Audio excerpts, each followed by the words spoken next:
And so we're back with another week of Katekyo Hitman REBORN, and this continues off from chapter 103, how it ended. Basically, Gokudera used another triple bomb and hit Bell because he managed to thwart every single offensive attack from him, okay?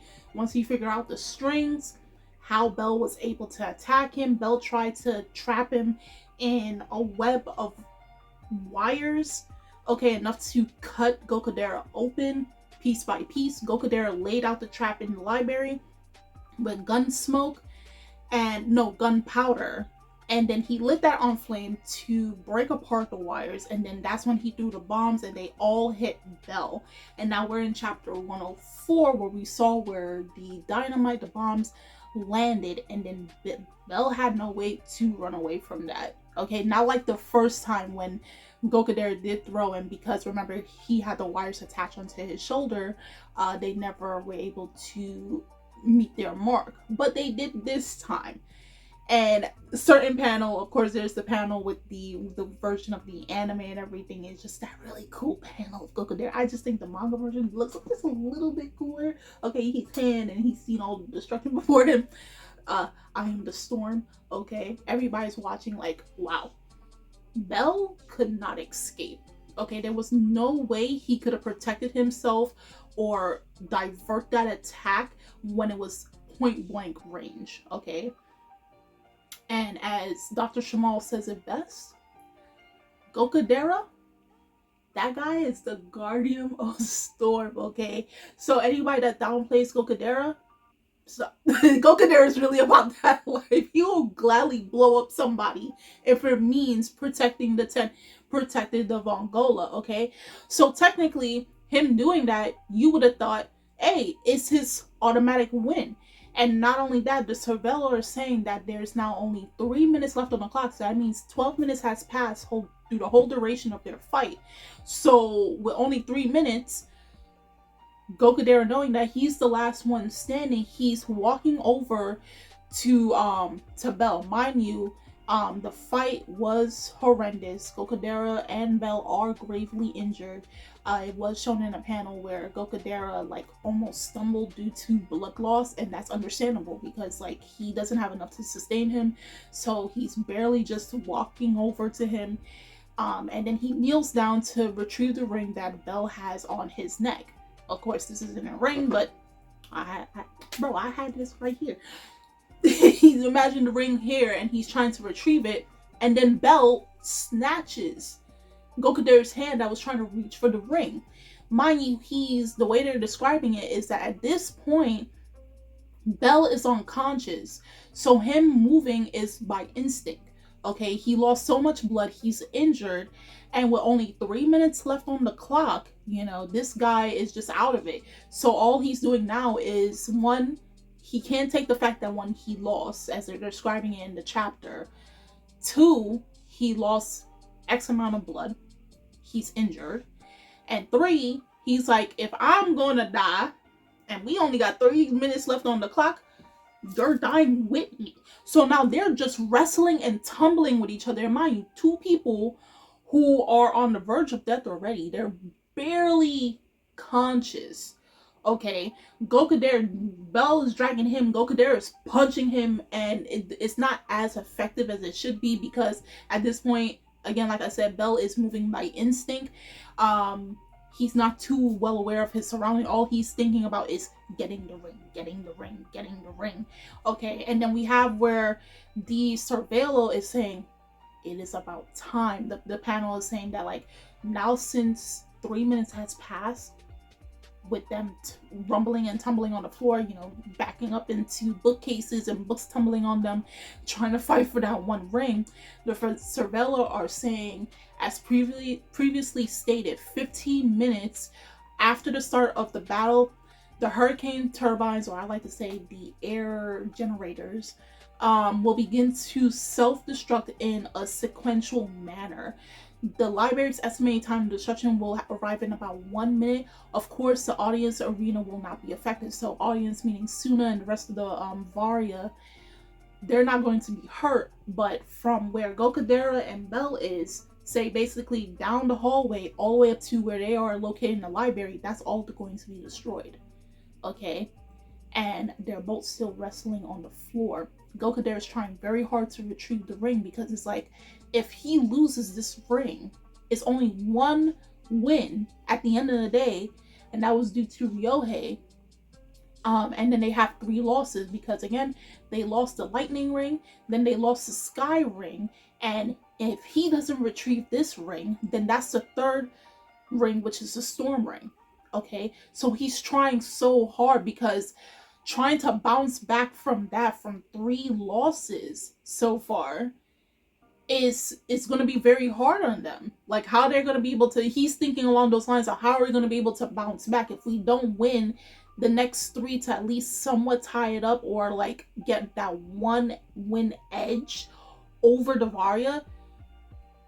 All of this was for nothing. Okay, and technically, really, actually, all of it, it's still not for nothing, but in the whole sequential of it and what Zanzas did, then yeah. So everybody's, well, on Tsuna's side, everybody's frantic because it's just like, yo, Gokuder, get up and go. It's not worth sacrificing yourself. You're having where Dr. Shamal is like, stop being an idiot. Stop trying to be a self-sacrificing idiot, okay? It's a game of chicken and all that stuff. It's counting against the clock. It's only a minute before the entire floor blows up. And he's telling him, Hayato, withdraw. It's not worth it. It's not worth losing your life for. But Gokuder is insistent, okay? Remember, at the end of the day, he wants to be, he's the self-proclaimed right-hand man of Tsuna.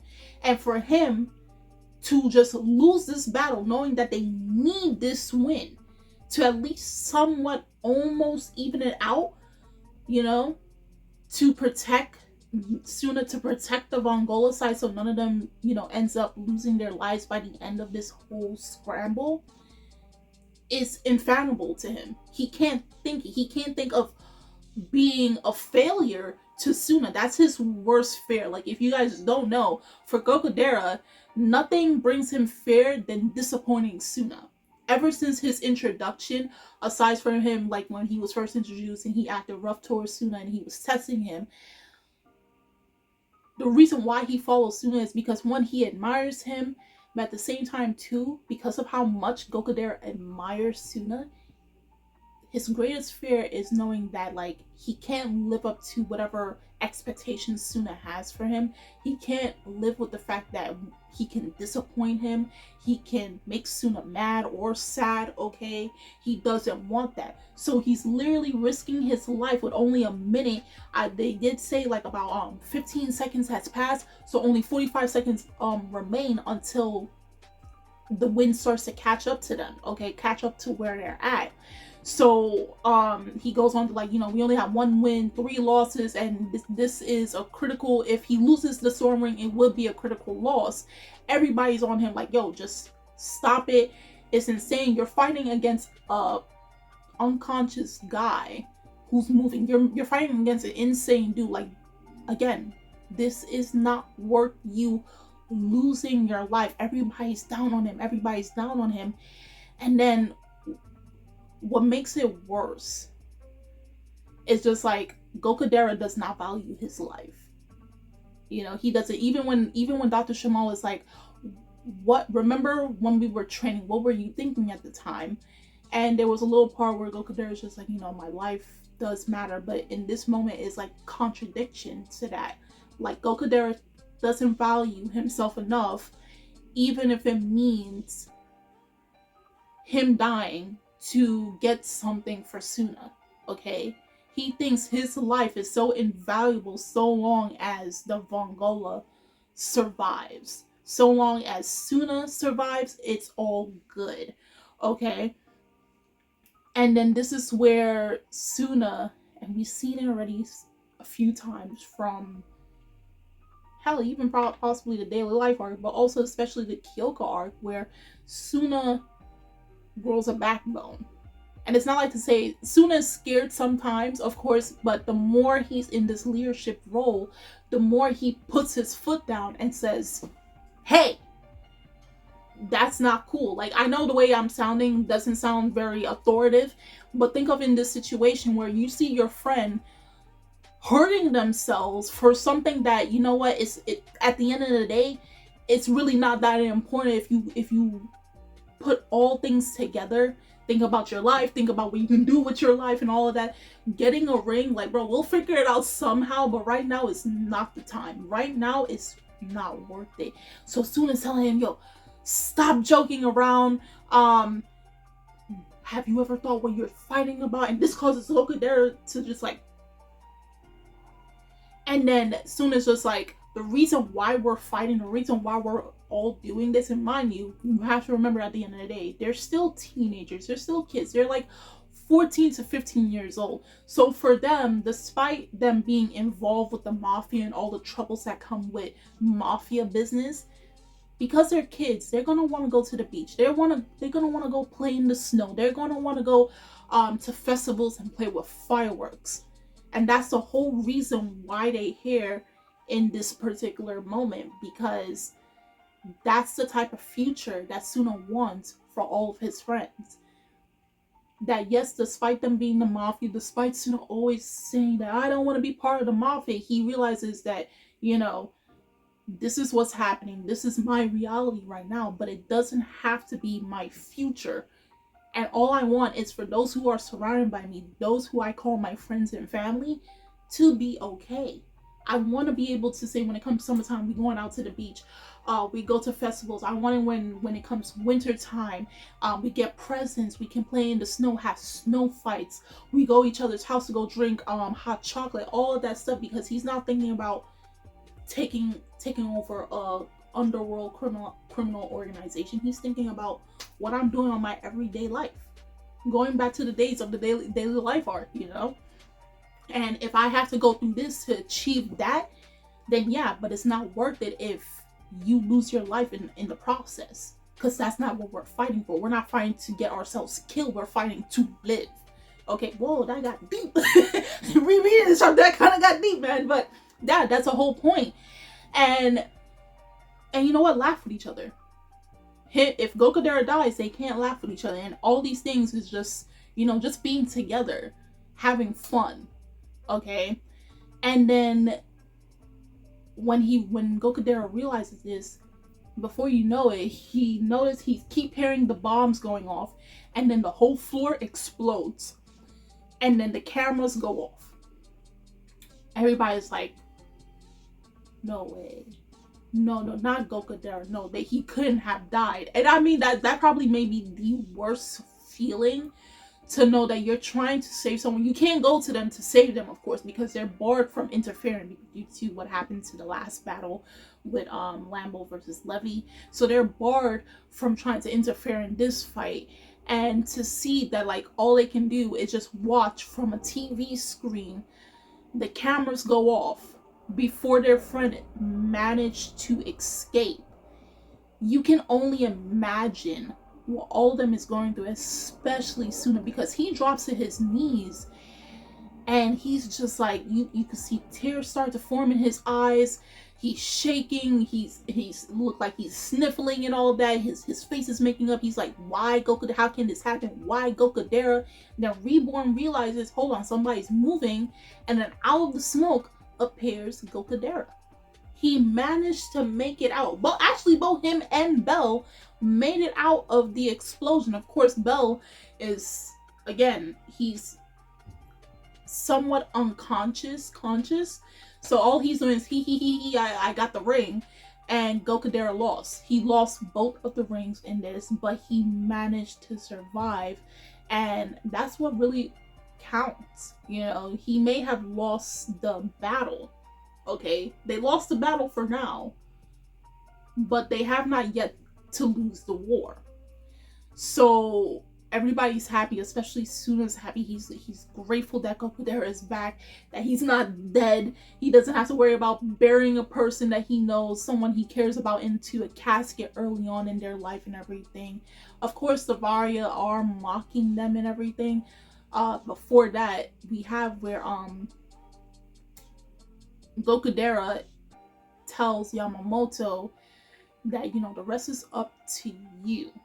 So that already tells you the next fight, and they do tell you by the end of the chapter, the next fight is Yamamoto. He's the next opponent to go up, okay? So, again, like I said, the Varia are making fun of them because they got another win. So, again, it goes 1-3. 1 win on Tsuna's side, 3 losses. The Varia has 3 wins, 1 loss. Okay. Yes, it doesn't look good on Tsuna's side of things in terms of the ring. And then, again, with the Varia mocking them, saying that, you know, if you don't have all your members, aka the Mist and Cloud ring bearers, if you don't have them to participate, you automatically lost by default because they're not here to participate in these scramble fights. Okay. Then we have where one of Levy's henchmen come down. And just before that happens, they made the announcement that the next fight that is happening is Yamamoto versus Squall, which should have been very obvious because they did fight early on when Squall did come to Japan, but that was also with Gokudera. But that's going to be an interesting fight because that is one of my favorite fights of this entire arc. It was him and Yamamoto. As you know, Yamamoto is like, depending on the day, he's like my first or second character than Tsuna. So they're vice versa.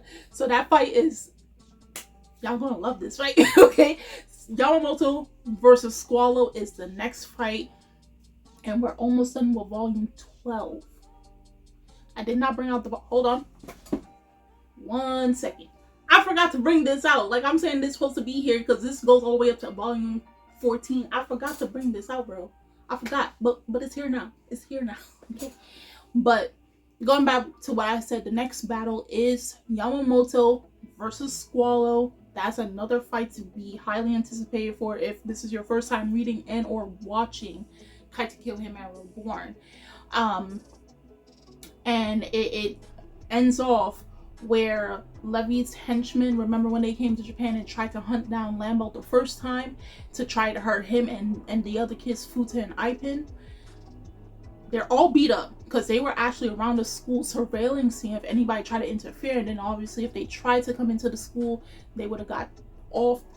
Someone beat them up. And if I remember, something like that similar happened in the first major arc of the series, first major action arc of this series. The only person who would beat up everybody on sight is none other than Hibari. And honestly, we know Hibari is one of the ring bearers on Tsuna's side. So we have him. Now we're just missing one more person. Of course, again, if this is your first time, I'm not going to spoil it. If it's not your first time and you've read and watched Reborn a few times already, don't spoil it. But there is one more person because they did say that they were missing on Tsuna's side, the Cloud and the Mist bearers, the ring bearers, okay? So obviously, Hibari has one of them, okay? But I'm not going to tell you which one he has. And then there's one more person and no one can guess. If you're new, you won't be able to guess who it is. It might actually shock some of you, okay? It did for me the first time. It did for me, and it's definitely going to shock a lot of you. So, to wrap it all up, another loss on Tsuna's side, but at the end of the day, what matters most is that everyone he cares about is okay, okay? They can worry about how we're going to be able to manage this and fight these guys off at the end of it. But right now, what's important is that everyone is in one piece. They're okay. We're all alive. We're all breathing, okay? We'll figure it out. We will figure it out. And that's how it wrapped up. Hibari has joined. It looks like he finished his training with Dino. Came and destroyed his school, so he has to throw the hands or the tonfas. Next fight is Yamamoto versus Squall. So if it is your first time, how excited are you for the next match? How do you feel knowing that like Gokudera was this close but yet lost what was needed? I know some of y'all are disappointed. I know some of you are disappointed because you're like, bro, he was this close, and yet he still lost it, bro. He still lost it. But do tell me your thoughts on this chapter 104 of Katekyo Hitman REBORN. What are your thoughts for the next chapter going forward, for the next battle that's going to happen? The links are in the description box, so you guys go check that out. And I'm Kimi-chan of Anime Legends, and I will see you guys later. Bye.